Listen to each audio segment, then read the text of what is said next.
கர்த்தர் நமக்கு மயண்டாவதாக கர்த்தர் நாட்கள் தேவனுடைய வார்த்தையை கொடுக்க கர்த்தருக்கு பெரிய கிருபைக்காக என் தேவனை ஸ்தோத்திரிக்கிறேன். இதனாலேயும் 148ஆம் சங்கீதத்துல நான் பார்த்தோம்னா கர்த்தரை துதிக்கிற துதியினால என்ன செஞ்சிருக்கு போட்டிருக்கு, கர்த்தரை துதிக்கணும் அப்படின்னு சொல்லி போட்டிருக்கேன். ஏன்னா அல்லேலூயா, வானங்களில் உள்ளவைகளே கர்த்தரை துதிங்கள், உன்னதங்களில் அவரை துதிங்கள் அப்படின்னு சொல்லியிருக்கு. அவங்ககிட்ட அவருடைய தூதர்களே நீங்க யாவரும் அவரை துதிங்கள், அவருடைய சேனைகளே நீங்க யாவரும் கர்த்தரை துதிங்கள் அப்படின்னு சொல்லி. கர்த்தர் வந்து உலகத்தை படைச்சாரு, நம்மளுக்கு எல்லாத்தையும் படைச்சது ஆண்டவர் தான். நான் தேவனுடைய பிள்ளைகளுக்கு நம்ம ஒவ்வொரு நாளும் என்ன செய்யணும், கர்த்தரை துதிக்கணும். இந்த துதியினால அவரை துதிக்கிற துதியினால நம்ம என்ன நிறைஞ்சிருக்கணும். எங்கிட்ட வேதம் கூறுகிறது, இந்த ஜனத்தை எனக்கு தெரிந்தெடுத்தேன், இவர்களை துதியை சொல்லி வருவாருன்னு வேதம் கூறுகிறது. அதனால கர்த்தருடைய பிள்ளைகளை நீங்க எப்பளும் துதிங்க. எரிகோ மதை கூட துதியினால விழுந்ததுன்னு வேதத்துல பார்க்கிறோம். அப்ப துதிக்க துதிக்க துதிக்க எல்லா எரிகோ போல காணப்படுற பிரச்சனைகள் என்ன செய்யும், விழுந்துடும். அதனால தேவனுடைய பிள்ளைகளை நீங்க பவுலும் சீலாவை நம்ம பார்த்தோம்னா இரவுல கர்த்தரை துதித்து பாடினார்கள் வேதம் கூறும். அப்போ சிறைச்சாலை அஸ்திபாரங்கள் என்ன செஞ்சு அசைக்கப்பட்டது சொல்லி வேதம் கூறுகிறது. என் அன்பு தேவனுடைய பிள்ளைகளாகி நீங்க நாட்கள்ல எப்போது என்ன செய்ய, ஆண்டவரை துதிக்கணும். நம்ம வந்து வீணான காரியங்களை சிந்திக்காதபடி, வீணான வார்த்தைகளை பேசாதபடி, தேவனே நமக்கு நேரம் கிடைக்கும் போது, வெளியே போகும்போது வரும்போது, எப்போது ஆலயத்துக்கு போகும்போது வரும்போது, நம்ம வீட்டுல வேலை செய்யும் போது எப்போ நீங்க துதிச்சுக்கிட்டே இருந்தாலே உங்க ஆவியில என்னோட விடுதலை கிடைக்கும். துதிக்கும் போது விடுதலை கிடைக்கும்ல. துதிக்கு பிசாசுக்கு பயப்படுவான் அப்படின்னு சொல்லி வேதம் கூறுகிறது. அது மாத்திரம் இல்ல, யாத்திரகம் 15ஆம் அதிகாரத்துல 11ஆம் வசனம் போட்டிருக்கு, துதிக்கு பயப்படத்தக்கவர். துதிக்கும் போது ஆண்டவர் இறங்கி வராரு வேதத்துல போட்டிருக்கு. தேவனுடைய பிள்ளைகளை நீங்க துதிக்கணும். ஆண்டவரை துதிக்கும் போது எப்பேற்பட்ட காரியத்திலேயே உங்களுக்கு விடுதலை கிடைக்கும். விடுதலை வேண்டும்னா நீங்க தேவனை துதிச்சுக்கிட்டே இருக்கணும். வேதம் கூறுகிறது 4ஆம் வசனத்துல 3ஆம் வசனத்துல சூரிய சந்திரனை அவரை துதியுங்கள், பிரகாசமான சகல நட்சத்திரங்களே அவரை துதியுங்கள், வானாதி வானங்களே அவரை துதியுங்கள். அவைகள் கர்த்தரின் நாமத்தை துதிக்க கடவுது. அவர் கட்டளையிட்ட அவைகள் என்ன செஞ்சு சிருஷ்டிக்கப்பட்டது. ஆண்டவர் கட்டளை தான் எல்லாம் சிருஷ்டிக்கப்பட்டதுன்னு சொல்லி வேதம் கூறுகிறது. அப்போ ஆண்டவர் தான் ஒன்னொன்னே என்ன செஞ்சார், இந்த உலகத்துல சிருஷ்டித்தார். மனிதனை சிருஷ்டித்தார், மனுஷியை சிருஷ்டித்தார். மனிதனுக்கு நல்ல தூக்கத்தை கொடுத்து விழா எலும்புல இருந்து ஒரு எலும்பு எடுத்து மனுஷத்துக்கு வந்ததுனால மனுஷன் என்ன பண்ணுவான்னு சொல்லி ஒரு பெண்ணை உண்டாக்குனார் ஆண்டவர். இப்போ வைத்து அவன் தனியா இருக்கிறான், அவனுக்கு கூட ஒரு துணை வேணும்னு சொல்லி மனுஷன் உண்டாக்குனார். அப்போ தேவனுடைய பிள்ளைகளுக்கு அப்படி சிருஷ்டித்தது ஆண்டவர் தான், ஏசப்பதான். தேவன் பிதாவோட இருந்தார். அப்ப தேவன் எல்லாத்தையும் ரட்சித்து சிருஷ்டித்து நம்ம கையில கொடுத்துருக்கிறது, உலகத்தில் வச்சிருக்கிறாரு நமக்காக தான். நம்ம எல்லாத்தையும் என்ன செய்யணும், நல்லா அனுபவிக்கணும்னு சொல்லிதான் உலகத்துல எல்லாத்தையும் படைச்சாரு. வேற குரு பாருங்க, அவன் 5ஆம் வசனத்துல 148ஆம் சங்கீதம் 5ஆம் வசனம், அவைகள் கர்த்தரின் நாமத்தை துதிக்க கிடந்தது, அவர் கட்டளையிட்டு அவைகள் சிருஷ்டிக்கப்பட்டது. அப்புறம் அவைகளை என்றென்றைக்குள்ள சதாக்களை நிலைக்கும்படி செய்தார், மாறாத பிரமாணத்தை அவைகளுக்கு நியமித்தார். பூமியில் உள்ளவைகளே கர்த்தரை துதிங்கள், மகா மச்சங்களே, சகல ஆளுங்களே, அக்கினியே, கல்மலையே, உறைந்த மலையே, மூடு பனியே, அவர் சொற்படி செய்யும் பெருங்காற்றே. ஆண்டவர் சொற்படி தான் அது நினைச்சது, காத்து கூட நினைச்சது. அவர்தான் படைச்சு அந்த உலகத்துல எல்லாத்தையும் எல்லாமே அவருக்கு கீழ்படிச்சு ஆகணும். இன்னைக்கு இயற்கையிலிருந்து அவருக்கு கீழ்படிது. அவர் படைச்ச ஒவ்வொரு மிருகங்களும் அவருக்கு கீழ்படிது. ஆனா நீங்க மனுஷன்றத கீழ்படுத்தல் இல்லை பாருங்க, அதுக்கு இல்லை. இதுதான் இரவு முழுவதும் மிருகங்கள் காட்டுக்குள்ள சுத்திக்கிட்டே அலைமாறுவோம், எல்லாத்தையும் சுத்துவான். ஆனா பகல் வந்து மனுஷர்களுக்கு வேலையை கொடுத்ததுனால மிருகங்கள் போய் என்ன செய்யணும், ஓடி போய் படுத்துக்குவான். அதனால தேவனுடைய பிள்ளைகளுக்கு அவர் சொல்றது அப்படியே நினைச்சது, அது கேட்குது. மீனை பார்த்தீங்கன்னா மீன் யோனா வந்து கீழ்படியாக போனதுனால மீனுக்கு அவர் கட்டளையிடுகிறாரு. அப்போ அந்த மீன் வந்து என்ன செய்யுது, அவர் சொல்றத கேட்டு வந்து அப்படி யோனா வேலை செய்யுது, விழுங்கி 3 நாள் வயிற்றுல இருந்தான்னு சொல்லி பைபிள்ல பார்க்கிறோம் யோனா புஸ்தகத்துல.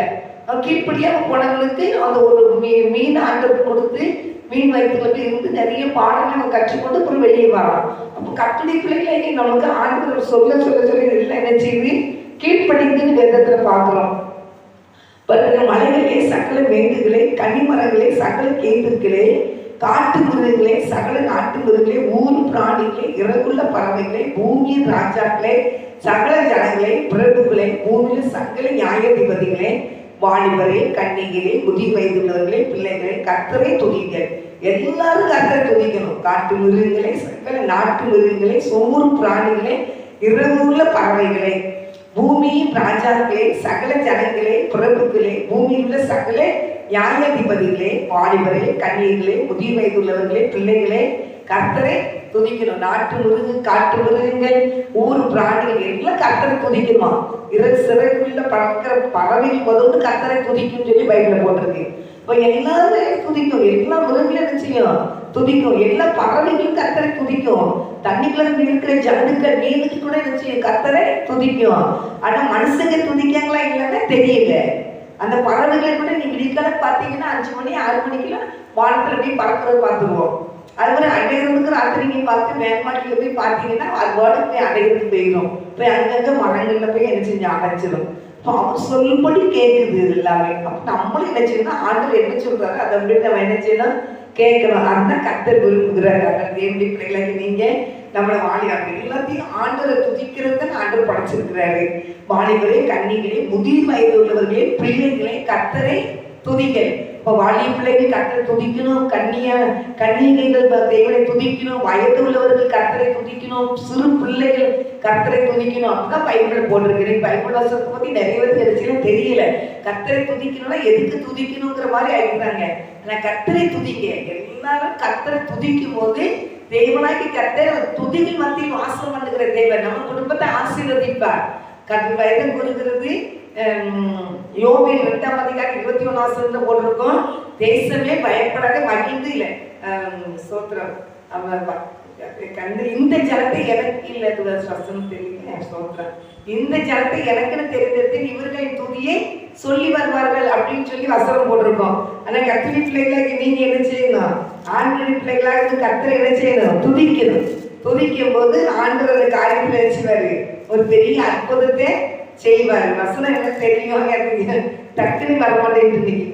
ஆனா தேவனி பிள்ளைகளை என்ன ஆண்டவர் நம்ம அவர் துதிக்கிறது தான் நம்ம நினைச்சாரு படைச்சிருக்கிறாரு. ஆனா தேவனுடைய பிள்ளைகளாக நீங்க கர்த்தரை துதிங்க. துதிக்க துதிக்க துதிக்க உங்க குடும்பத்தில் விடுதலை.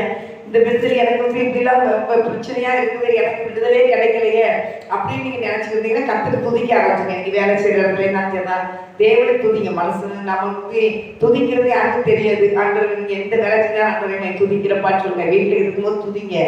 சாப்பிடும்போது ஆண்டவரை சாப்பிட்டு தந்ததுக்காக துதிக்கிறேன், ஸ்தோத்திரிக்கிறேன், நன்றி செலுத்தி சொல்லுங்க. எல்லா நேரமும் நீங்க ஆண்டவரை துதிச்சுக்கிட்டே இருங்க. கர்த்தர் உங்களை ஆசீர்வதிப்பார், உங்க குடும்பத்தை ஆசீர்வதிப்பார், உங்களை மேம்படுத்த. துதிக்க துதிக்க பிசாசு பக்கத்துல வர முடியாது. என்கிட்ட துதிகள் மத்தியில் வாசம் செய்கிறது தான் நம்ம ஆண்டவர். துதிக்கிற பிள்ளைகள் மத்தியில் அவர் வந்துருவாரு. வந்துருந்தாங்க நம்மகிட்ட அமர்ந்துருவாரு. அதான் தேவனி பிள்ளைகளை நீங்க ஆண்டவரை துதிங்க, கர்த்தருடைய ஆசீர்வாதத்தை பெற்றுக்கொள்ளுங்க. ஆமே. கண்கள் முடிச்செவிப்போம். அன்பின் பரிசுத்த பிதாவே, இந்த வேலைக்காக நன்றி சிந்தனை சப்பா அப்படியே பாத பிள்ளைகளை தாழ்த்துகிறையா. ஆண்டவர் இந்த நாளையை கர்த்தாவே, வாலிபர்களே, கன்னியர்களே, கர்த்த பெரியவர்களே, சிறு பிள்ளைகளே, கர்த்தரை துதிகளிட்ட வசனத்தின்படி ஆண்டவரை உங்களை துதிக்கிற பாக்கியத்தை சாக்கியத்தை எல்லா பிள்ளைகளும் நீர் கொடுத்து நீர் ஆசீர்வதிக்க வேண்டுமா நாங்கள் ஜெபிக்கிறோம்.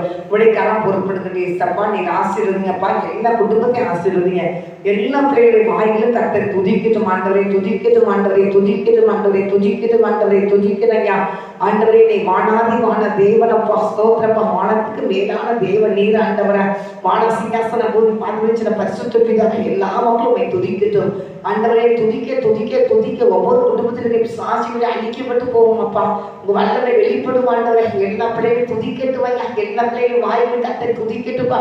அப்படிப்பட்ட வாய்க்கிட்டே சாய்க்கிட்டே கத்தர் கொடுத்து நீ ஆசீர்வதிக்க வேண்டுமா செல்கிறேன். இயேசுவின் நாமத்தில் ஜெபிக்கிறேன் நல்ல தகப்பனே. ஆமென். ஆத்துமாவே கர்த்தரை ஸ்தோத்திரி, முழுவதுமே பரிசுத்தமாவை ஸ்தோத்திரி. ஆத்துமாவே கர்த்தரை ஸ்தோத்திரி. கர்த்தர் செய்த சகல உபகாரங்களை மறவாதே. ஆமென். கர்த்தரை ஆசீர்வதிப்பாராக. ஆமென்.